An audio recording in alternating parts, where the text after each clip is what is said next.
नमस्कार और the deep dive में आपका स्वागत है। आज हम इतिहास के एक बहुत ही दिलचस्प मोड़ पर बात करेंगे। हाँ, वो दौर जब भारत में शहर मतलब सिंधु घाटी के काफी समय बाद दोबारा उभरने लगे, जिसे द्वितीय नगरीकरण कहते हैं। बिल्कुल। और हमारे पास स्रोत के तौर पर प्राचीन नगरों और राज्यों पर केंद्रित अध्याय 4 है। तो आज का मिशन है ये समझना कि ये सब कैसे हुआ, क्यों हुआ। सही कहा। स्रोत हमें ले जाते हैं पहली सहस्त्राब्दी ईसा पूर्व में।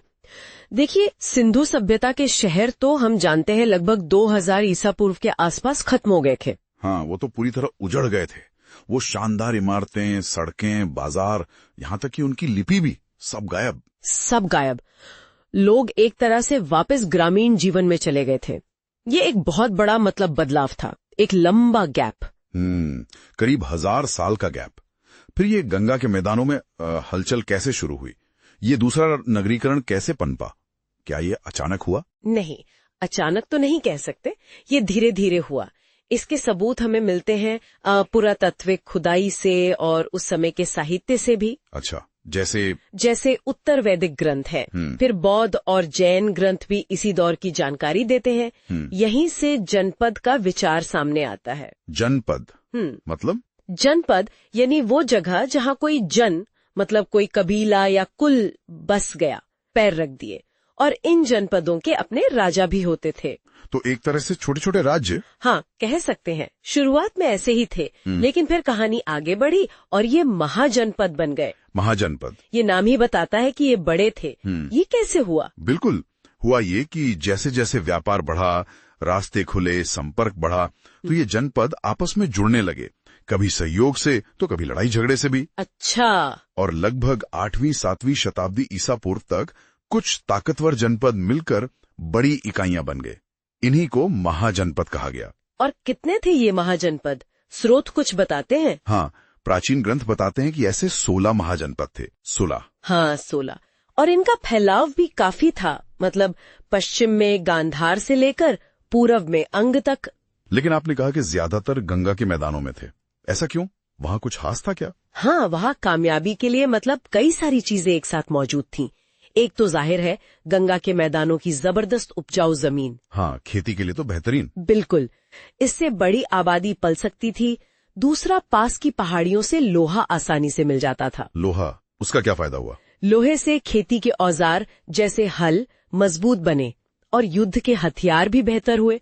और तीसरा कारण था व्यापार के रास्ते, नदियां भी और जमीन के रास्ते भी। अच्छा, तो उपजाऊ जमीन, लोहा और व्यापार मार्ग। हाँ, इन सब ने मिलकर उस इलाके को बहुत महत्वपूर्ण बना दिया। और इसी वजह से मगध, कोसल, वत्स, अवंती जैसे महाजनपद बहुत शक्तिशाली हो गए। और इनकी राजधानियां, वो भी तो काफी सुरक्षित होती होंगी। स्रोत में राजगृह का जिक्र है। बिल्कुल, कई राजधानियां किलेबंद थीं। ऊंची ऊंची दीवारें, चारों तरफ गहरी खाई जिसे परिखा कहते हैं, ये सब सुरक्षा के लिए था। मगध की पुरानी राजधानी राजगृह इसका अच्छा उदाहरण है। और मजे की बात यह है कि इनमें से कई शहर आज भी मौजूद हैं। हाँ, ये सच में कमाल है। 2500 साल बाद भी वो शहर बसे हुए हैं। अच्छा, अब जरा शासन की बात करें। क्या सब जगह एक ही तरह का राज था? राजा ही सब कुछ थे? ज्यादातर महाजनपदों में तो राजतंत्र ही था। हाँ, राजा सबसे ऊपर होता था और उसका पद अक्सर वंशानुगत होता था, बेटे को मिलता था। और राजा के काम? राजा के काम थे टैक्स वसूलना, कानून व्यवस्था बनाए रखना, बाहरी हमलों से रक्षा करना, किले बनवाना वगैरह। वो सलाह के लिए मंत्री या सभा समिति भी रखता था। मगध, कोसल, अवंती ये सब राजतंत्र थे। लेकिन स्रोत कुछ और तरह की व्यवस्था का भी जिक्र करते हैं, वज्जी और मल्ल जैसे गणराज्य। हाँ, ये उस युग का एक बहुत ही रोचक पहलू है। वज्जी और मल्ल जैसे कुछ महाजनपद गण या संघ कहलाते थे। गण या संघ, ये राजतंत्र से अलग कैसे थे? ये काफी अलग थे।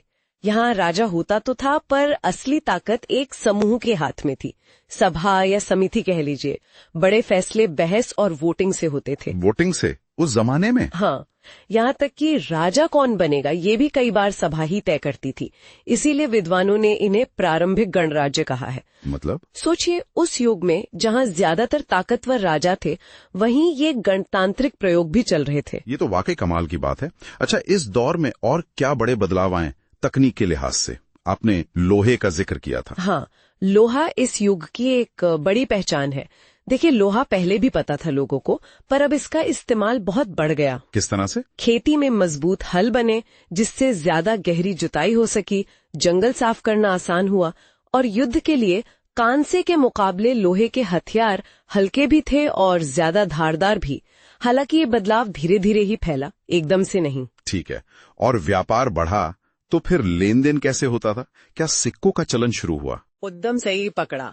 बढ़ते व्यापार ने मुद्रा की जरूरत पैदा की और इसी दौर में सिक्के चलने लगे। कैसे सिक्के थे ये? शुरुआती सिक्के ज्यादातर चांदी के होते थे और उनपे ठप्पा मारकर कुछ निशान बना दिए जाते थे। इसीलिए इन्हें आहत सिक्के या पंच मार्क कॉइन कहते हैं। आहत सिक्के? अच्छा। हाँ, हर बड़े महाजनपद के अपने खास निशान वाले सिक्के होते थे, पर ऐसा नहीं था कि एक का सिक्का दूसरे के यहाँ नहीं चलता था। व्यापार में अदला बदली होती थी। अब जरा समाज पर आते हैं। उस दौर का समाज कैसा था? श्रोत, जाति और वर्ण की बात करते हैं। हाँ, समाज अब पहले से ज्यादा जटिल हो रहा था। जाति की जो बात है वो ज्यादातर पेशे से जुड़ी थी। पेशे से मतलब जैसे लोहार का बेटा लोहार, बढ़ई का बेटा बढ़ई, व्यापारी, किसान, इस तरह के समूह बन गए थे और ये अक्सर पीढ़ी दर पीढ़ी चलते थे। और वर्ण व्यवस्था ब्राह्मण, क्षत्रिय, वैश्य, शूद्र, ये एक अलग ज्यादा व्यापक सामाजिक वर्गीकरण था जो वैदिक परंपरा से आया था। स्रोत ऐसा इशारा करते हैं कि शायद शुरुआत में इनमें कुछ लचीलापन रहा हो, लेकिन धीरे धीरे ये व्यवस्थाएं काफी कठोर होती गईं। समझ गया। अच्छा, ये सारे महाजनपद, ये अलग अलग इलाके, ये आपस में जुड़े कैसे थे? संपर्क कैसे होता था? इसमें व्यापार मार्गों का बहुत बड़ा हाथ था। दो रास्ते बहुत मशहूर थे। एक तो उत्तरापथ। हाँ, ये उत्तर पश्चिम से शुरू होकर गंगा के मैदानों को पार करता हुआ पूरब तक जाता था, और दूसरा था दक्षिणापथ, जो मध्य भारत से दक्षिण की तरफ जाता था। तो इन रास्तों से सिर्फ सामान ही आता जाता था? नहीं, सिर्फ सामान नहीं, इन रास्तों से विचार भी फैले, धर्म फैले, संस्कृति का आदान प्रदान हुआ। और ये विकास सिर्फ उत्तर भारत तक ही सीमित नहीं था। पूर्वी भारत में भी जैसे शिशुपालगढ़ जैसे नगर विकसित हो रहे थे, और दक्षिण में भी लगभग 400 ईसा पूर्व आते आते चोल, चेर, पांडे जैसे राज्यों का उदय हो रहा था। तो अगर हम संक्षेप में देखें तो पहली सहस्राब्दी ईसा पूर्व में भारत ने एक बहुत बड़ा बदलाव देखा। छोटे जनपदों से बड़े बड़े महाजनपद बन गए। हाँ, शहर फिर से आबाद हुए, खासकर गंगा घाटी में। लोहे का इस्तेमाल बढ़ा, सिक्के चलने लगे, शासन के नए नए तरीके दिखे। राजतंत्र तो थे ही, पर गणराज्य भी थे। और व्यापार मार्गों ने पूरे उपमहाद्वीप को एक तरह से जोड़ना शुरू कर दिया। बिल्कुल, और ये कहानी यहीं रुकी नहीं। लगभग 300 ईसा पूर्व के आसपास ये महाजनपदों का युग भी धीरे धीरे खत्म होने लगा, और इसने मौर्य साम्राज्य जैसे और बड़े बदलावों के लिए रास्ता तैयार किया। आज के इस डीप डाइव से एक बात मेरे मन में रह गई है सोचने के लिए। ये कितना दिलचस्प है कि उस प्राचीन युग में जहां इतने शक्तिशाली राजा और राजतंत्र थे, उन्हीं के साथ साथ वज्जी और मल्ल जैसे गणराज्य भी फल फूल रहे थे। हाँ, ये वाकई सोचने वाली बात है। ये उस समय की राजनीतिक सोच, उनकी प्रयोग करने की क्षमता के बारे में कितना कुछ कहता है ना। ये सिर्फ राजा महाराजाओं का ही दौर नहीं था, कुछ और भी चल रहा था। बिल्कुल सही। शासन के अलग अलग रूपों के साथ प्रयोग हो रहे थे,